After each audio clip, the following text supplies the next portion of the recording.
I want to welcome you to our webinar today.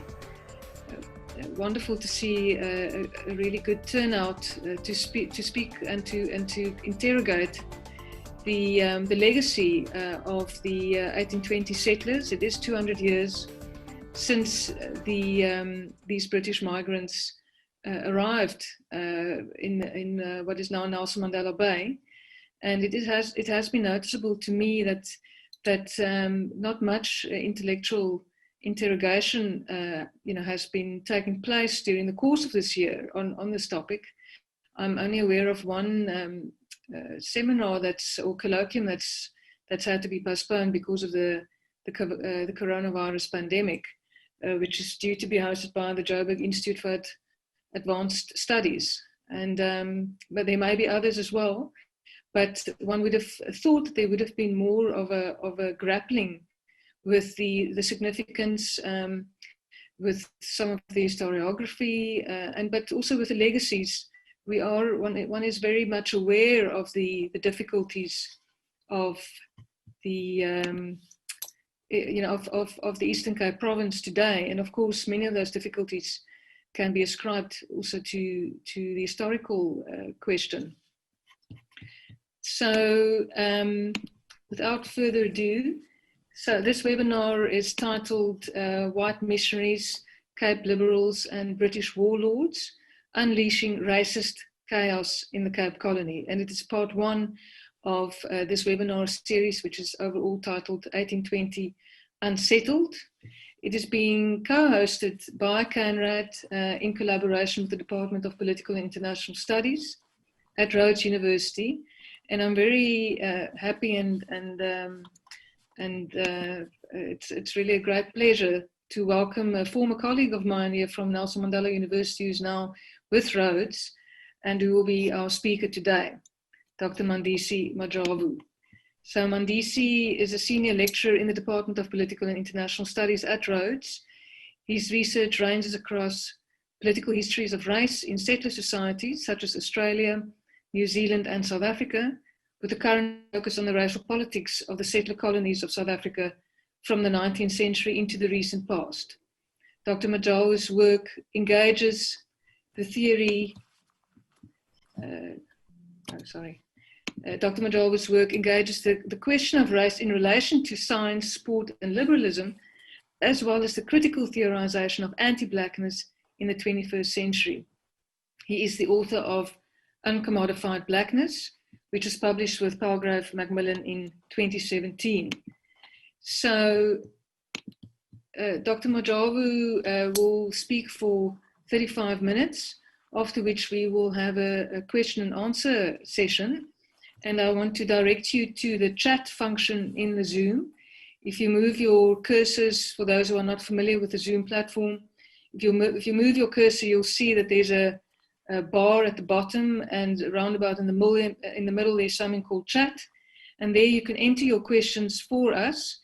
We are also live streaming this event on Facebook and YouTube, and we'll be feeding questions from those two platforms into the Zoom chat as well. But so as questions come up during the course of the presentation, do feel free to engage in the chat section, lodging your questions there. And we will then take them up in the Q&A session afterwards. So over to you, Dr. Majavu. Very, very good to have you here today, well, virtually. Thank you, Christy, for that. And good morning to everyone. So my talk today really, tries to grapple and understand, South Africa. It tries to understand, the politics, of South Africa, where we are at today, and one of the conclusions that I've reached is that actually to really understand our country, one has to develop and really cultivate a judicious disregard for received historical wisdom. So what I want to do is to really, just purge, the broadly held view that actually white racism began in South Africa in the late 19th century. My project uses Lynn Remey's insight, to argue that if we do not recognize, the long history of white racism in South Africa, and that history includes, the history of slavery, it includes the history of the Cape Colony. If we do not recognize this history, then, other times and other places, can similarly come to be seen as non-essential, in the conversation and discussions about white racism. So my contention is that, the scholarship on white racism does not sufficiently recognize this history in its accounting of white racism in South Africa. Consequently, this long history of white racism in South Africa has been, to use Geraldine Hand's insight, has been truncated, foreshortened to an abridged narrative. And Black scholars also subscribe to this abridged version of our history. For instance, Zion Makubane would have us believe that in the 1830s, race did not shape the social interaction and the social relationship between Blacks and whites in the Cape Colony. In her PhD, Makubane goes further to claim that the track boers in the Cape Colony lacked a coherent racial ideology. She argues that the track boers relied on racist practices that were random, loosely connected, and based on terror rather than logic. And according to Poppy Fry, without a concrete underpinning of scientific racism, the world in the 19th century, we're told, just lacked a universal meaning, right? However, research, both in South Africa and international, has shown that white racism does not need science to embed itself, to prevailing, sense-making societal discourses, for instance, religion. The Cape Colony, after all, was a slave society run by whites. Up until the mid-19th century, slaves outnumbered all other immigrant groups in the Cape. And to use David Goldberg's insight, the Cape Colony was a slave society that invented racism and invented races, both as a form of socialization and also as technologies of order and control. The Cape Colony was doing this, 2 centuries and a half before the British settlers arrived in 1820. And really, the apartheid regime is just a culmination, of this long pathological, racist tradition. More importantly, Sia Boxer has shown that it is almost impossible for one social group to enslave members of another group without acquiring conscious and unconscious feelings of racial superiority. And we have historical evidence that shows that although the Dutch in the Cape ranked the slaves according to region, however, a half-breed slave of European descent was valued more than a so-called full breed.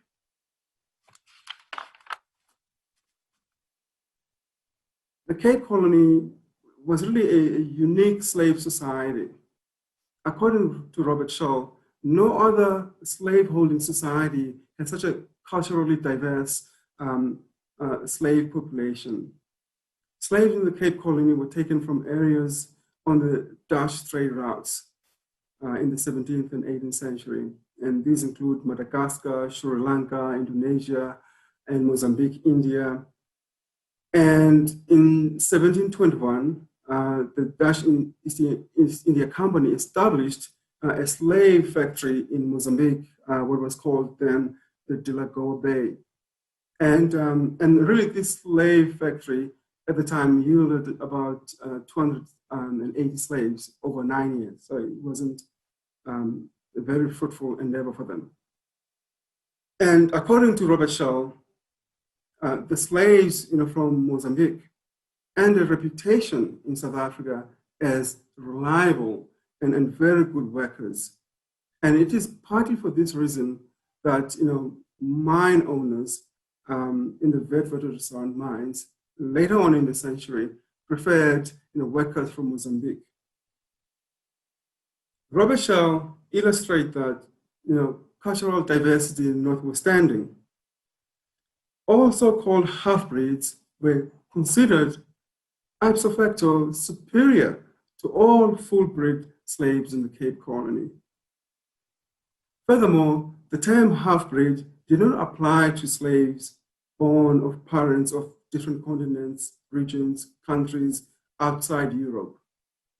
In other words, the Dutch did not consider a slave child born of, for example, Bengalese mother or African father a half-breed.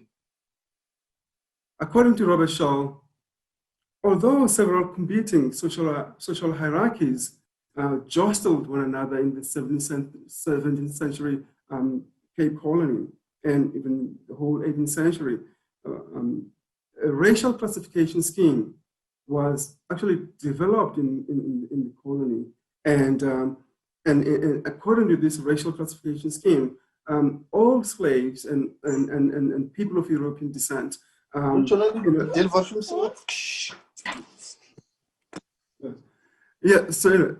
to this racial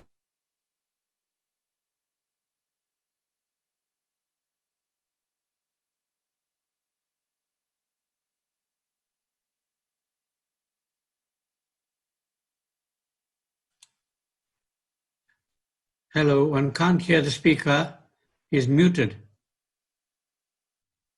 how about now? Someone muted me for some reason. Am I back on? Yeah. Okay. So furthermore, okay, thanks. So this racial classification scheme in the Cape was really incorporated in the daily life and in the economy of the colony.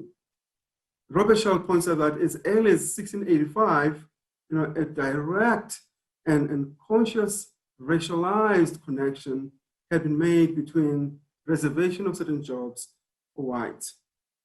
Half-breed slaves, on the other hand, were trained to become artisans, while Kaffirs occupied the lower echelons of the slave hierarchy.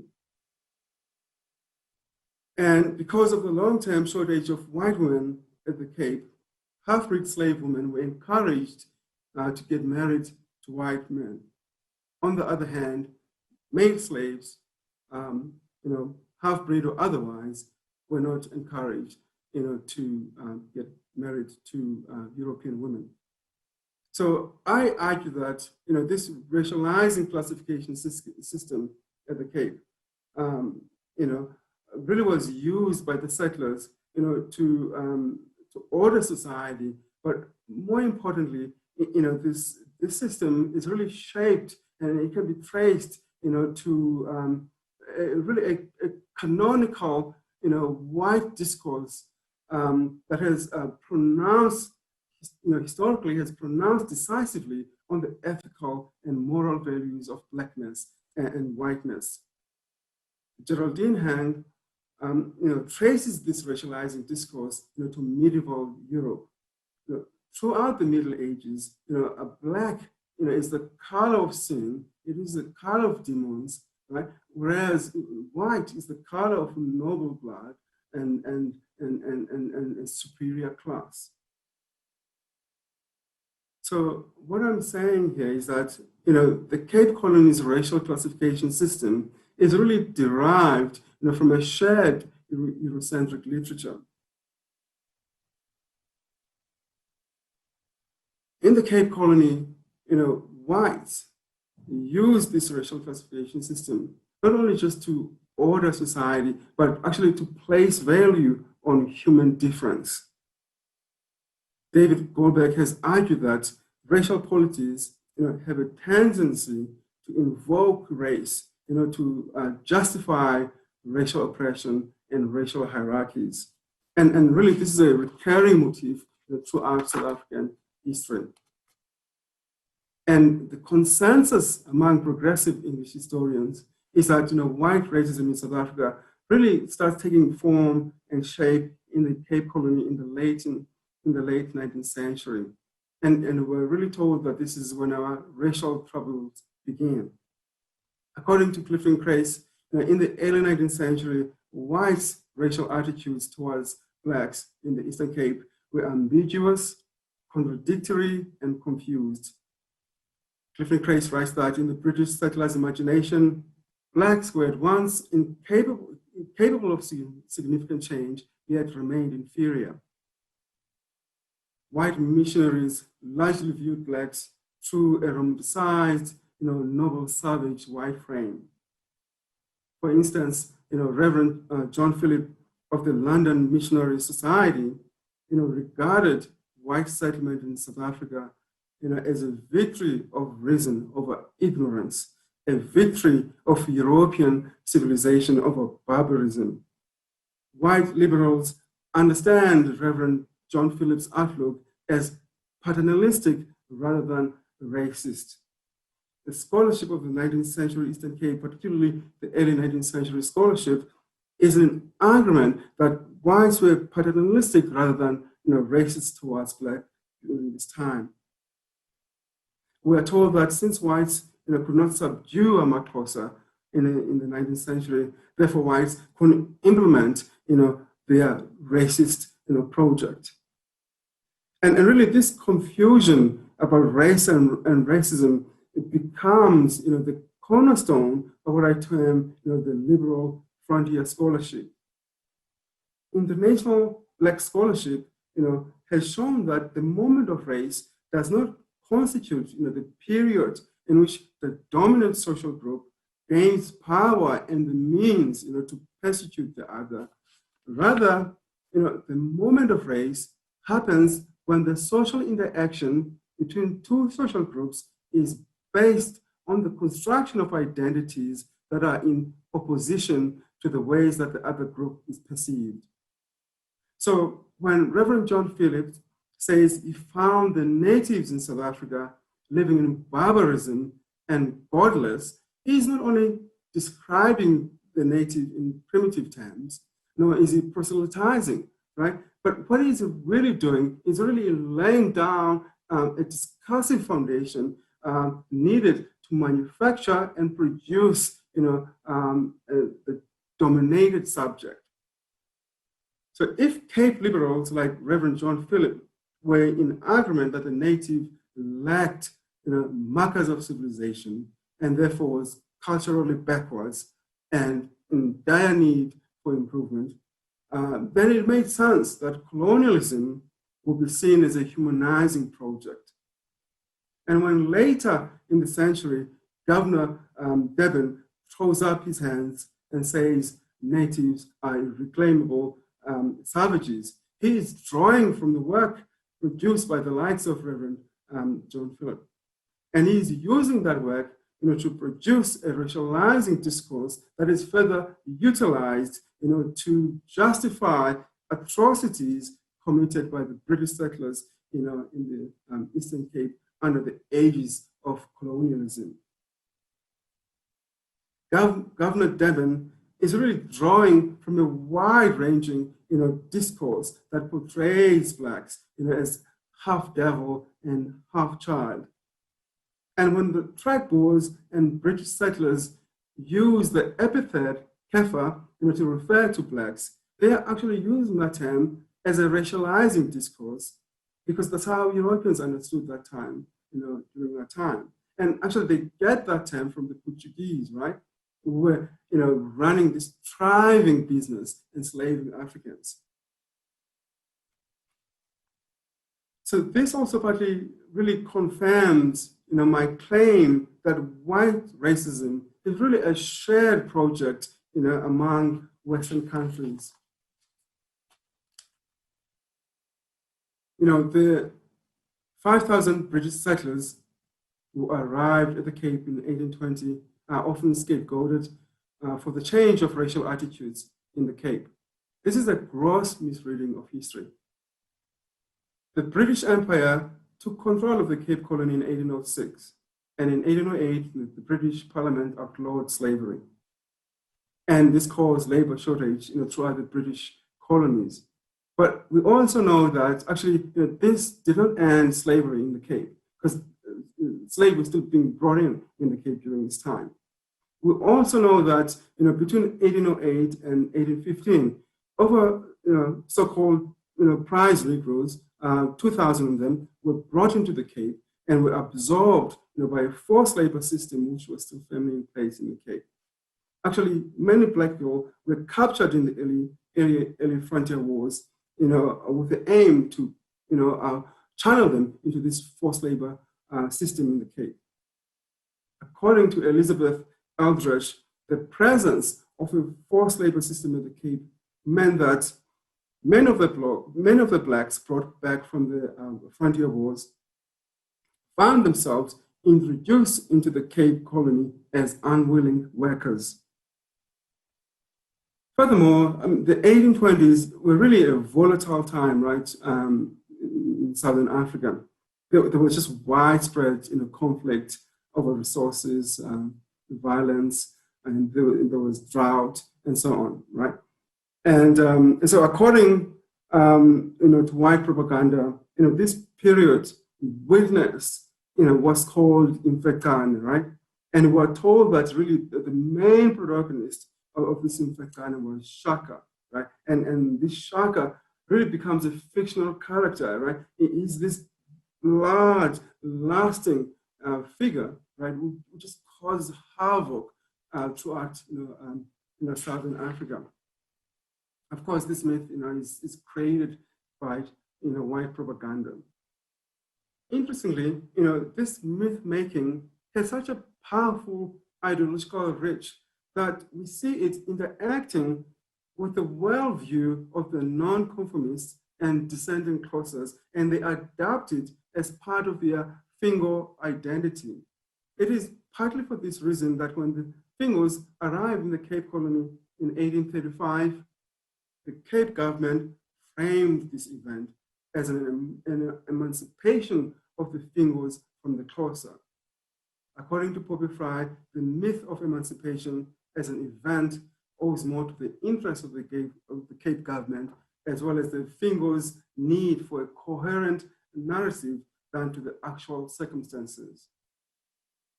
Obviously, this narrative helped to smooth the Fingos' transition into the Cape by touching on the settlers' sympathy, and it functioned to further separate and concretize distinctive Xhosa and Fingo identities. Also, the Cape Colony government further saw the Fingos as part of the solution to the colony's labor shortage.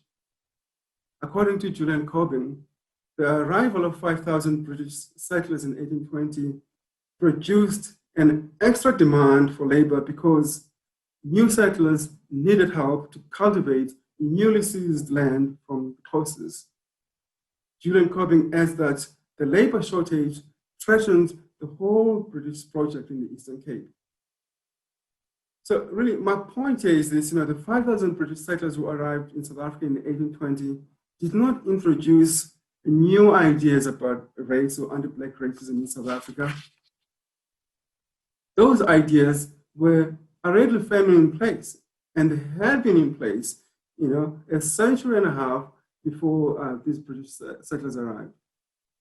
I am arguing that, the 1820s really mark the period, from which these ideas, are sort of exported, to other regions of South Africa.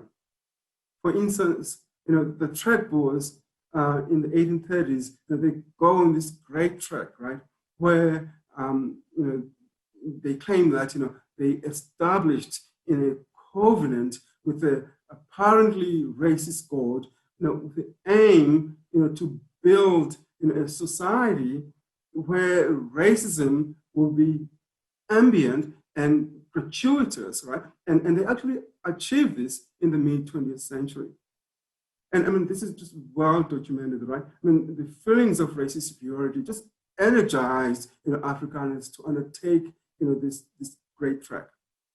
And the reasons behind the great trek are really captured in a letter penned by Anna Steenkamp, a niece of Piet Retief, one of the leaders of the great trek. She writes that the emancipation of slaves by the British in 1834 was intolerable for any decent Christian.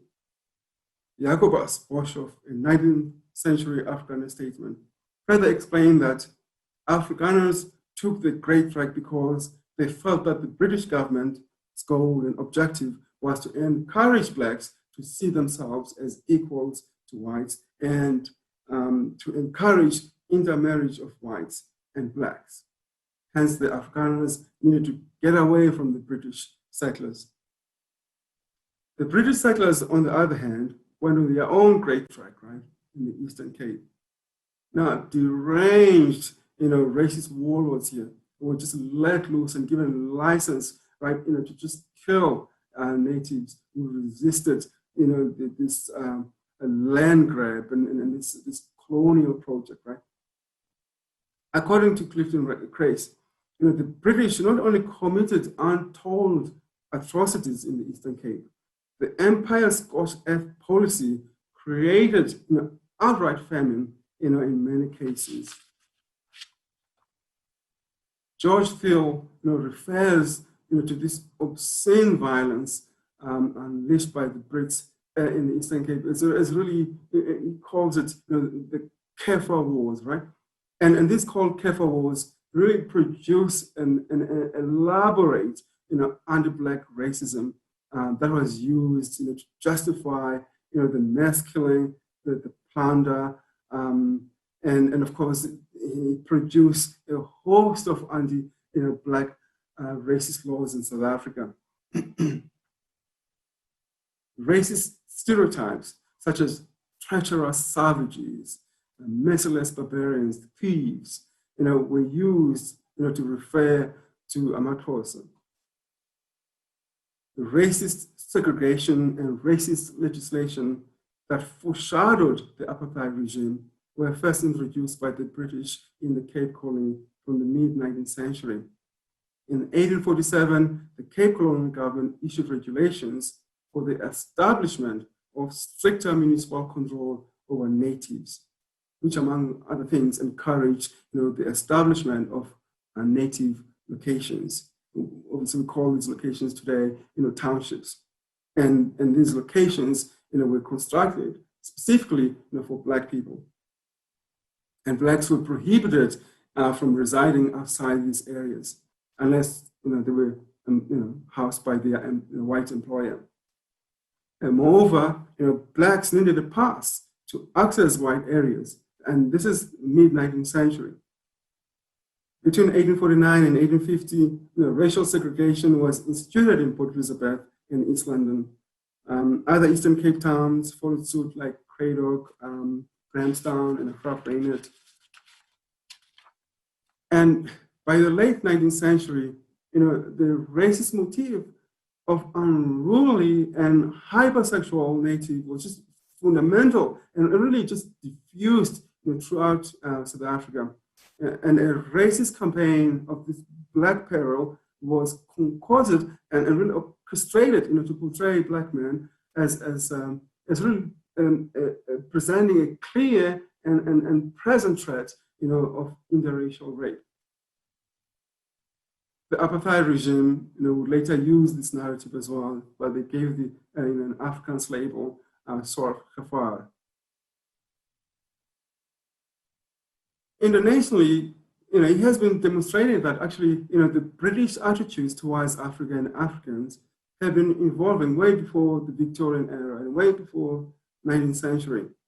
As I've already pointed out, the British attitudes to Africans were shaped by a centuries-old racist discourse that just was out of the Middle Ages, right?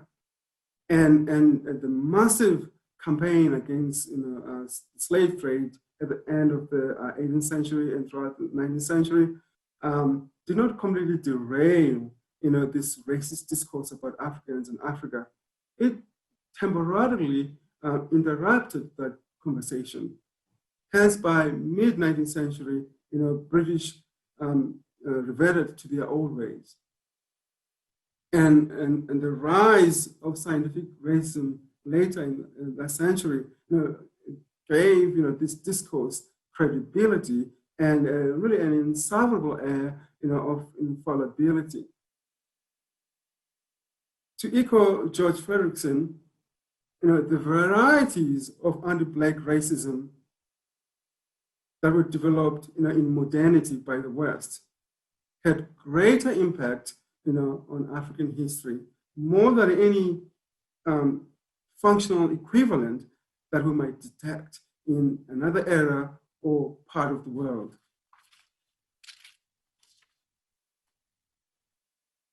Afrikaners did not invent a new racist system in 1948. They strengthened an already existing system. They enforced and policed racist laws strictly. By the time the apartheid regime came to power in 1948, racial segregation and other hosts of racist practices were a distinctively South African phenomenon. Furthermore, both Afrikaners and whites of British heritage were committed to preserving the apartheid project. And that is why they voted for the apartheid regime for most of the 20th century. I think I'll stop there now and then field questions.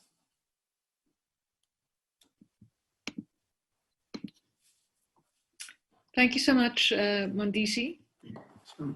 That was a very interesting argument, and being drawn also over centuries, basically tracing the idea of race and the kinds of, one could say, almost constituent elements that form racism by the 19th century. I'm sure that we're going to have a lively conversation about this. We already have one question that I'm ready to kick off with, but I want to invite our audience, please use the chat section on Zoom. As I said previously, just hover your cursor over the screen, and a bar will emerge at the bottom. There's something in the middle that says chat. Click on it, and then you will be able to pose a question or make a comment to our presenter. So from Siatokoza Mtolo, he's asking, I'm interested in the interplay between racism being thought of as a humanizing process and racism being a shared project of the West. How would one then explain the differences between English racism and French racism, the latter with what was termed racial assimilation? He gives us an example, Frans Fanon becoming a French citizen, while with English racism, there was no such attempt at so-called assimilation. What can then be said about racism as humanization, whereas in many cases, I would assume in the English cases, the native could never fully become human or civilized? Mondisi, Yeah, so I'll start with the latter question. I mean, so the premise of the question really, is that actually, there's this racism, that is stable and the same, constantly in different contexts. And really such a thing doesn't exist, right? I mean, racism is dependent on the context. It is shaped and it interacts, different contexts. So the French might express it differently to Americans, and South Africans might express it differently to maybe the Norwegians, right? But the core of that project, okay, takes it for granted that whites are superior to people of color. That's the core of that project. And so when the French go and talk about assimilation, they don't want to assimilate to the natives' culture. Of course not. That's not what they want. I mean, that's why they just subjected the Algerians, to just massacre. They just shot them down, right? Thousands and thousands of people, untold atrocities in Algeria. It's not because they wanted to assimilate to Islam.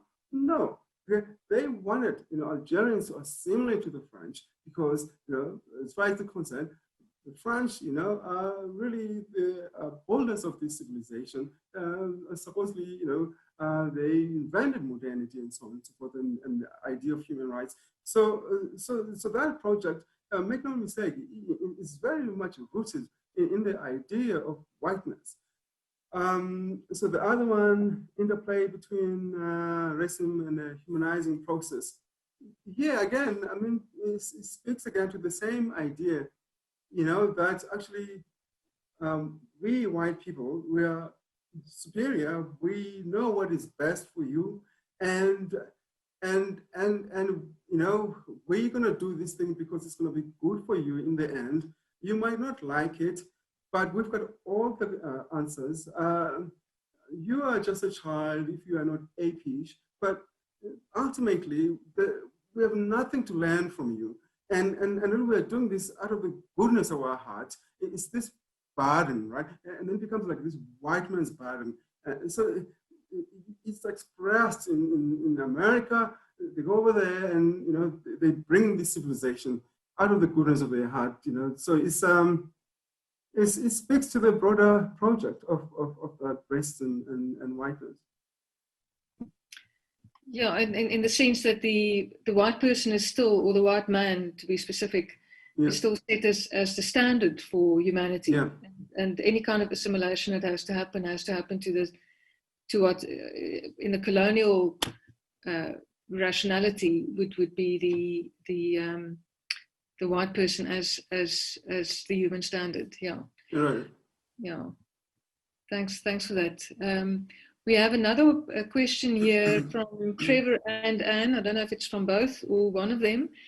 It says, the question is, the basic premise of Dr. Majavu's seems to be the role of white racism. How could he define white racism? Right. Okay. So there are two things here at play, right? So we've got race and racism, right? So let's start with race. So really, race, historically, has been defined as really a group that share socially selected, physical properties. So that's race, one side. Okay. This group, whether it's rooted in biology or whatever, but we're told this group is a race because it shares these physical properties. Now, racism enters, the picture, and racism argues that actually, this difference between these races, we can actually, attach value to these human differences, or to these race differences, or to these group differences. So white racism, comes and says, actually, okay, we need to be valued more because we are white, because we share these physical, properties, and we need to be in charge. We need to be running things, and and because we are superior, because of our physical properties, and you, because you are black and you all share this black skin, and you need to be colonized, or in fact, we're just turning into slaves, right? And so that is why racism, it attaches, value to human difference, and that's how I'm using it. That's how I understand it. Okay, thanks, Mandisi. We have one from Simpiwe Zondani, who's a research intern at CANRAD. He's saying, in your presentation, you mentioned how white racism was not dependent on science to propagate itself, but I'm interested in to what extent the racism in the Cape drew from the scientific racism of Blumenbach and earlier classical sources such as Systema Nature, which classified native people as flora and fauna. Right. So, I mean, like I said, really racism, white racism, draws from a canonical discourse, okay, of white racism, and that might include, science, but not necessarily so. So, sure, maybe they did use some scientific racism in the Cape. But so what, right? But the point here is that South Africa, okay, as a history, scientific racism has not been used that much. White South Africans did not need, science, to advance racism. It has not been used that much compared to other places. And people who research, this subject agree, with this, with this view that actually we didn't need science that much here in South Africa. But it doesn't mean that we didn't use it. Sure, we used it, but it wasn't the dominant theme of white racism in South Africa. That's my point. Okay. We also have a question from Joanne Davis asking, she says, Richard Price talks about how the Wesleyan missionaries like Shrewsbury, who had started his career in Jamaica before coming to the Eastern Cape, became more racist, even if they had started out as hoping to send information about immortality. I'm assuming she means, the whole Christian mission process, the Christian civilizing mission. So, any response to that? Yeah, well, okay, so firstly, I don't know this Richard Price, but what I do know is this, biblically, even, blackness, is, or Ethiopians, is blacks were referred to in the Bible.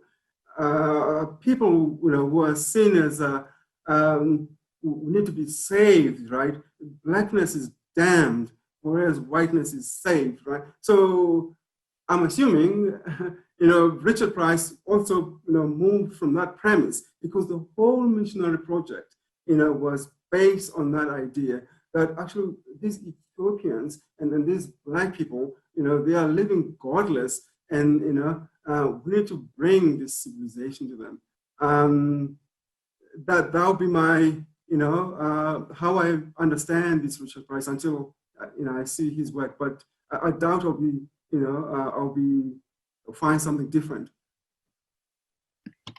And we've got Enver Mutala making just a follow up to Simpiwe, and I think it's more a comment, talking about Linnaeus, the very well known, one of the original kind of thinkers in the scientific racism strand, that he propounded 5 types, with a Caucasian at the apex, Africans at the bottom, and this was then followed by also very well known philosophers such as Hegel, Kant, Hume, and so forth. That's more a comment, I think, that you can also respond to, Mandisi, if you want to. Then we've got a question from YouTube, Glenn Holtzman. It was a lecturer at Nelson Mandela University. He's asking, what was the early Cape colonies' view of what later became known as sexual immorality across the colour line, or what has also been called jungle fever? Right. Well, it's like I covered, this a bit in my presentation. I said half-breed, slave women were encouraged, to get married, to white settlers because there was a shortage of white women. But where, in places where there wasn't a shortage of white women, like settlers got married, to white women, but it wasn't the other way around. Half-breed slaves weren't, they didn't just go around sleeping with white women. Okay? And again, this talks to the power imbalance of the, colony. It talks to how this power was expressed, through race and other social means. So this idea that the Cape was Bohemian, such a thing just doesn't exist, right? It's just not there in the archive. It's just not there historically. I don't know about the jungle fever, but they're referring to the Spike Lee movie. So I don't know what that means. Sorry. Yeah, maybe Glenn will post a follow up to that just to explain what he means with jungle fever. We've got a question from Lyndon Kliwa Maglasela, just asking a bit of an explanation around what is scientific racism, And I'm going to connect that with Dr. Alette Skoon's question from Rhodes University. She's asking you to comment on the scientific racism idea of the great chain of being, with the English gentleman at its pinnacle, and whether ideas around agricultural betterment and ideas propagated by the media and the church around self-improvement can be tied to this. Yeah, I mean, so really the great chain of being, really becomes really one of the foundations of the, white racism, right? And it gets taken up by other, Enlightenment thinkers. It gets developed and gets sharpened into 19th century eugenics, right? And so most people understand scientific racism as really, the eugenics. But actually, there are certain people or certain groups of people who have defective genetics, and that these people shouldn't be allowed to breed, and they definitely shouldn't be allowed to breed with white people because they're going to bring the race down, and so on and so forth. And Hitler really takes that idea, to its logical conclusion, where he just gasses people that he regards as being inferior, and so on and so forth. And so the whole Holocaust is driven by this idea of scientific racism, that there are defective social groups that need to be exterminated because they're just bad for human beings or the pool of the genes.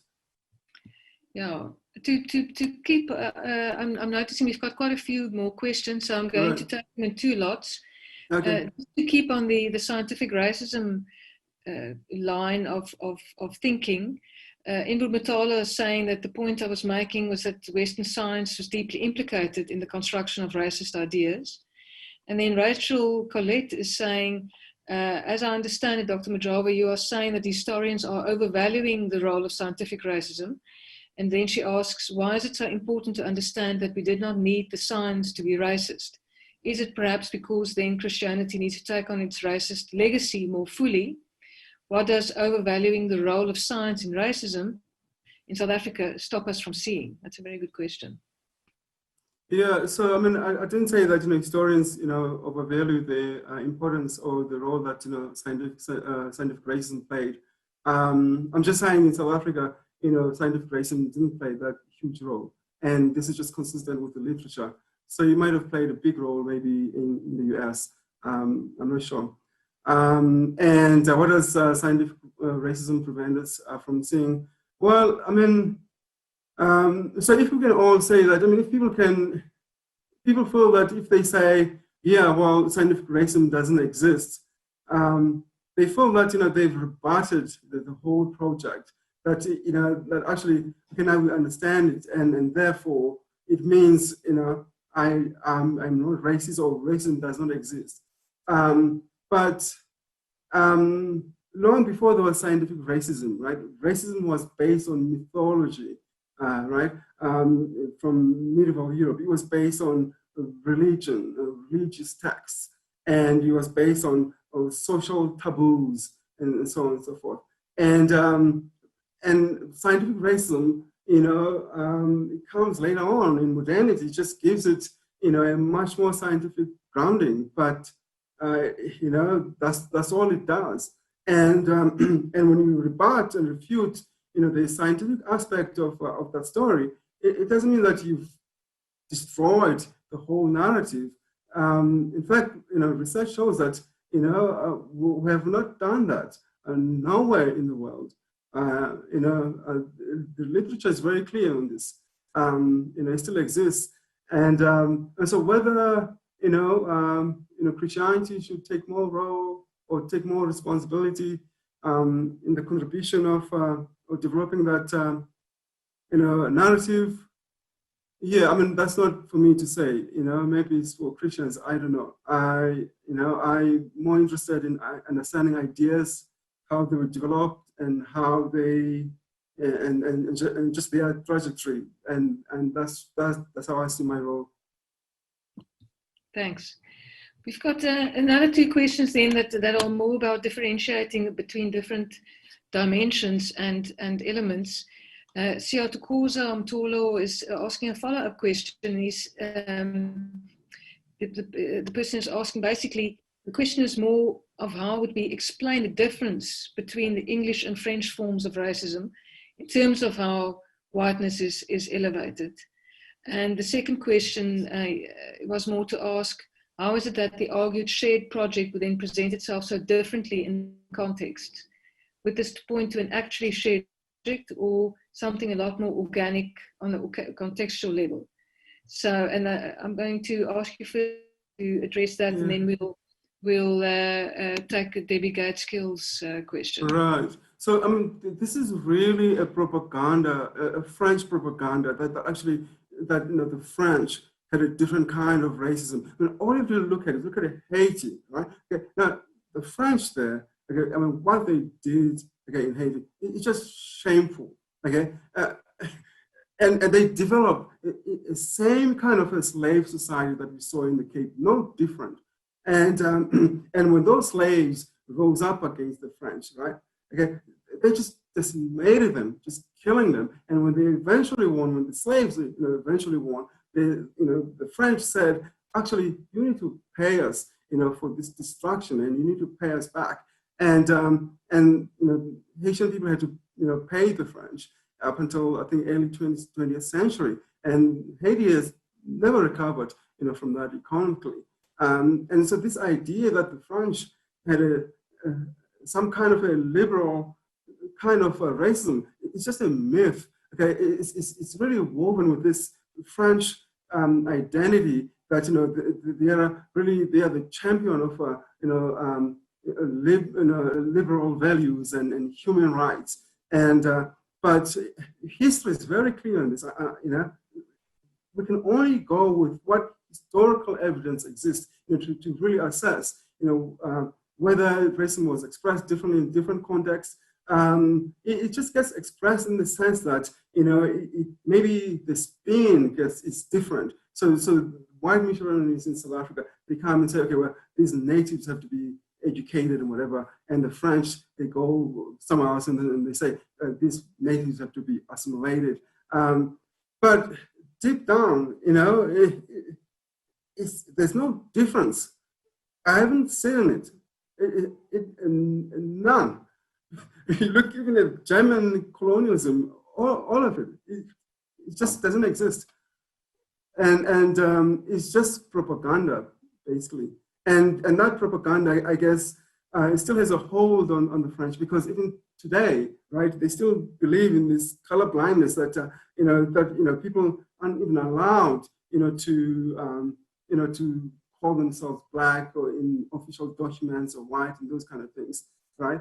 And we saw, I think it was in 2011, when black people and people of color, were just sick and tired of the French racism, and they just banned Paris down, right? And these are just recent examples. So this idea of the French as expressing racism differently is really just a propaganda, in my view. Joanne Davis says she agrees. She absolutely agrees with your analysis of French racism and English racism. Well said, she says. And from Debbie Gateskill, she asks, do you not need to distinguish some missionaries from others and not lump them all together regardless? Why did the trackers and later Afrikaners demonize Dr. Philip, if not because of his taking African side and also helping to free the Khoi, even if the degree of that freedom is debatable? Is there no place for the sort of argument of Richard Elphick about the importance of the equality of believers to certain missionaries over a century of evangelism? And that, I think, links to some extent with Joanne Davis's question. I'm going to just combine them. She says that she's doing work on well-known Tio Soga, a Xhosa missionary from 1871. And when he died in 1871, she says she's noticed that he splits the ideals of Christianity from Enlightenment and colonialism. He sees them as being mutually exclusive. Do you think this is possible? Right. So firstly, I mean, Reverend Philip was not only just, attacked or criticized by the Trek Boers. I mean, he was criticized by other British settlers. Yes. So he was at odds with other British settlers, right? But at the end of the day, okay, people, black people who subscribed to the same ideas that Reverend Philip was propagating, broke away from that tradition, right? I'm talking now about the Ethiopian churches in South Africa, the so-called independent church movement in South Africa. Late 19th century, black people, Christian black people said, we are just sick and tired, okay, of this racist, paternalistic attitude in this church. Okay, this is not me saying this. Okay, they said it. They were part of the whole, group. They were part of that community, right? So perhaps we should be asking them, okay, why won't you make it a clear difference between the Reverend Philip and tribe boards? Okay, so I'm reading what they're saying. They're saying, yeah, they are tribe boards, but we've got a problem with this guy too, right? And for me, that means actually, perhaps Dr. Reverend Philip had these, good intentions, right? There's a saying that he had this kind of a liberal perspective, but the actions were racist, and so that's not a gel well, with black people. I'm sorry, just let me go down that well, and that's why they went out and formed their own churches, right? Yeah, and this was the ideal Christian from enlightenment. Yeah, there's two questions that I want to combine. Yep. The one is Simpiwe and the other one's from Wandile on YouTube. Simpiwe is asking about, this is actually about knowledges and particular disciplines as well. He's asking about the role of literature. If you look at the manifestation of racism in the 19th century under the British in the Eastern Cape, language, religion, and orthography were used as means to dominate the Xhosa in that region.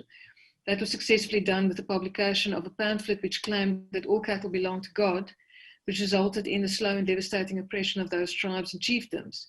Was there any evidence of earlier use of stories, tales, or other literary sources as tools for racist socialization?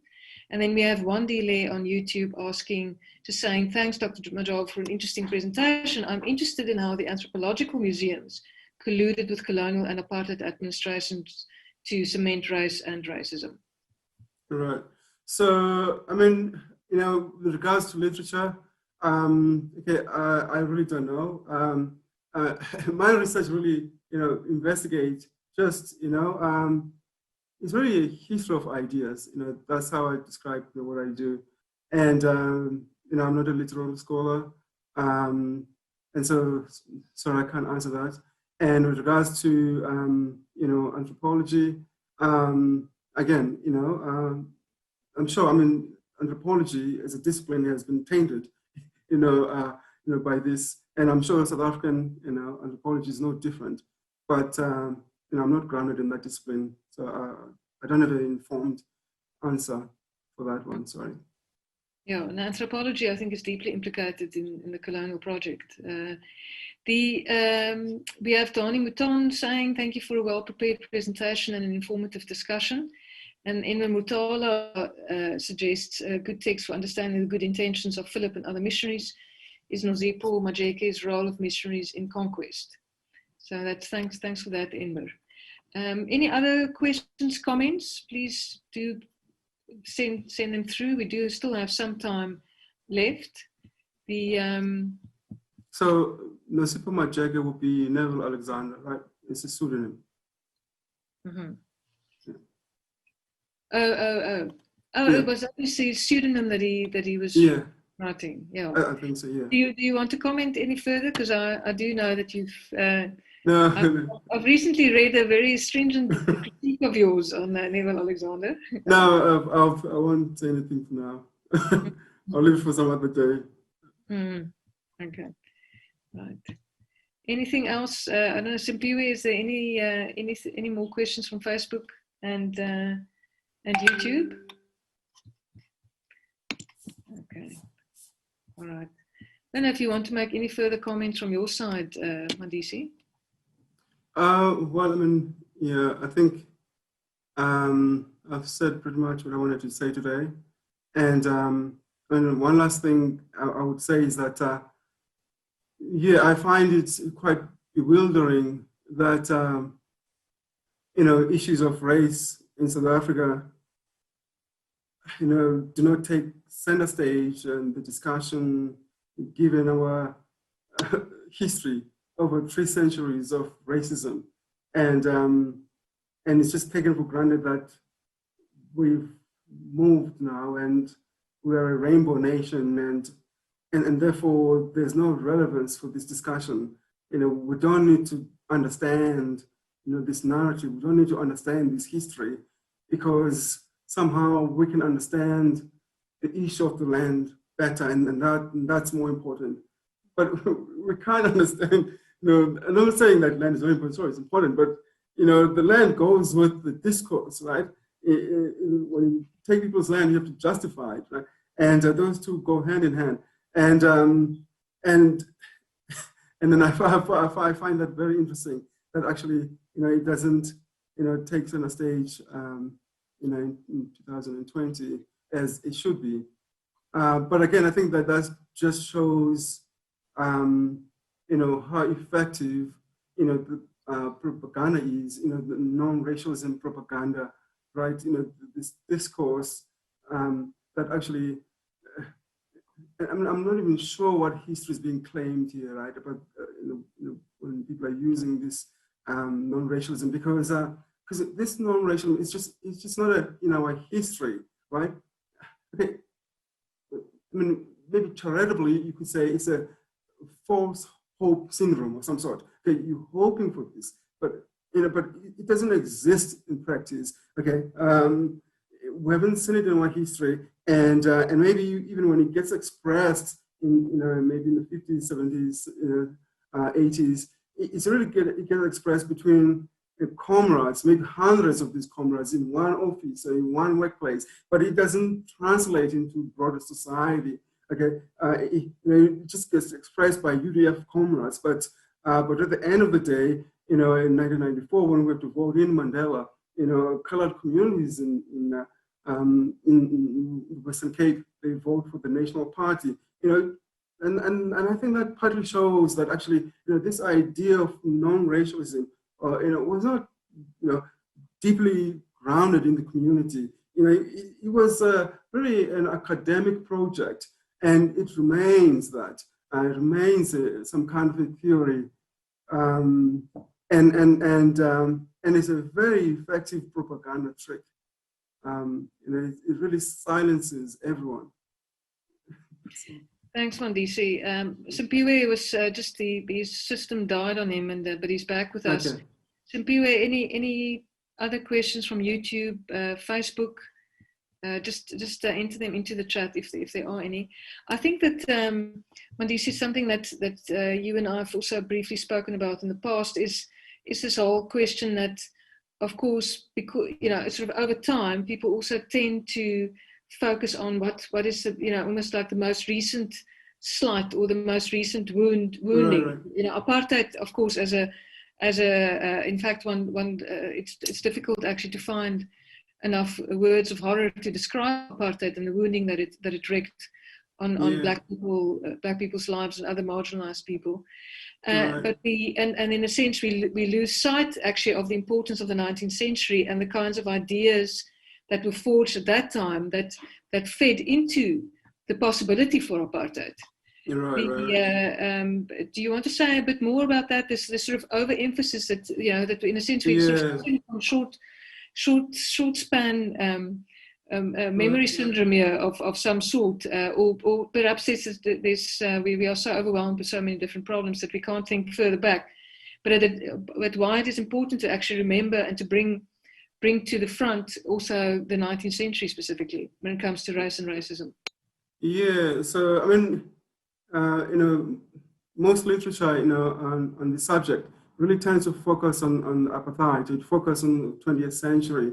I think that's because, the people writing, during this time, tend to subscribe to Marxist or leftist politics, and they understand the emergence maybe of race is being tied to capitalism or industrial, economy, and they're not really fully equipped, to talk about race. So they can comfortably talk about, the exploitation of Black people, the rights of Black people, but they do not understand that actually, the oppression and dehumanization of Black people does not begin at a factory floor, right? But also, one of the charges, I guess, made by some thinkers, is that English historians and English writers tend to scapegoat, the Afrikaners and apartheid regime and blaming them, for the idea of anti-Black racism or racism at large. Whereas, they really laid down the foundation for that project. And actually, there's an element of truth in this because, English-speaking white people tend to, divorce themselves, from that history of the apartheid as if, it was just African-speaking people. We really didn't have anything to do with this, and actually, maybe we didn't even want it. Whereas, they voted for this system, for almost 50 years, they supported it, right? And even when South Africa became a republic in 1961, right? The speeches from the politicians of the day was that, it's a unification of two white races now, English and Africans coming to one, and in the elections after that, South Africa being a republic, the Afrikaans politicians got even more votes, from the English community, to carry on with the project. And so there are all these dynamics at play here. And yes, I think that partly explains that. Yeah. Thanks a lot, Mandisi. Just some final comments from Wandile on YouTube. She's saying, to understand the entanglement of anthropology in the colonial project, we need to look into the presence of human remains in museums. These remains were used for race science in South Africa. I'm not myself informed about actual human remains in our museums, at least. So I do know in European museums, Sarah Bartman, of course, being the most infamous example of that. Then Jean just saying this discourse is so important, even if it does make us feel uncomfortable. I'm assuming white people in this case. It's the only way we get to eventually heal these divides. That's from Jean. So thank you. I think we will wrap up on that note. Okay. Mandisi, I don't know if you want to say a final something for 1 minute. Oh, no, I've said enough. Thanks. Okay, thanks so much. I'm going to hand over to Olutubi. Before I do that, just to remind people, oops, I think we've got a bit of a feedback here. Just to remind people of part 2 next week, when I will in fact be presenting a webinar titled What the Water Brought, post-colonial ghost stories of Nelson Mandela Bay. So I hope that you can join us on the 22nd of October for the second installment in 1820 Unsettled. And I'm going to hand over to Olutubi to do the thank yous. Okay, thank you, Prof. Christie. And I want to especially thank Dr. Mandisi for that very informative and interesting presentation. Thank you so very much for the context you've actually given us this afternoon. Because I do think that after years of democracy, it is important for us to actually look back and actually look at the context, the historical context, which you've actually been able to usefully give that to us. I mean, compressing all those centuries in the couple of minutes we have and then giving us a very nice presentation. Thank you so very much. I think that context is very useful in times like this. So a very big thank you to Dr. Mandisi and also to Rhodes University's Department of Political and International Studies. Thank you so very much. And also I have to thank Conrad this platform, this privilege. Thanks to CANRAD and also to Prof. Christie, the head of research program at CANRAD. Thanks so much, Prof, for also putting this together. And also, I would like to thank Simpiwe. Simpiwe is also part of the organizing team. Thank you so very much, Simpiwe, for also coming on board to help put this program together. So thank you, and also thank you to everyone, despite the different schedules and the COVID whatnot, and everybody's still able to come together to get the login details and come online to be part of this interesting discussion. Thank you so very much, and please watch out for our emails and other invites from CANRAD. Like Prof. Christie did say, there's still going to be the part 2 next week, and there's going to be other programs that we will be getting along the line. I will be sending the invites and emails. So thank you very much to everyone. If you can please turn on your cameras just to say your goodbye, just to wave, despite the COVID situation, if you can still turn on the camera, just say bye-bye to everyone. Yeah, thank you so very much for coming online this afternoon. Yeah, thank you so very much. I just want to invite people also to our Living History webinar series that's continuing tomorrow with Professor Raymond Sadner. And this will be discussing the legacy of Chief Albert Luthuli.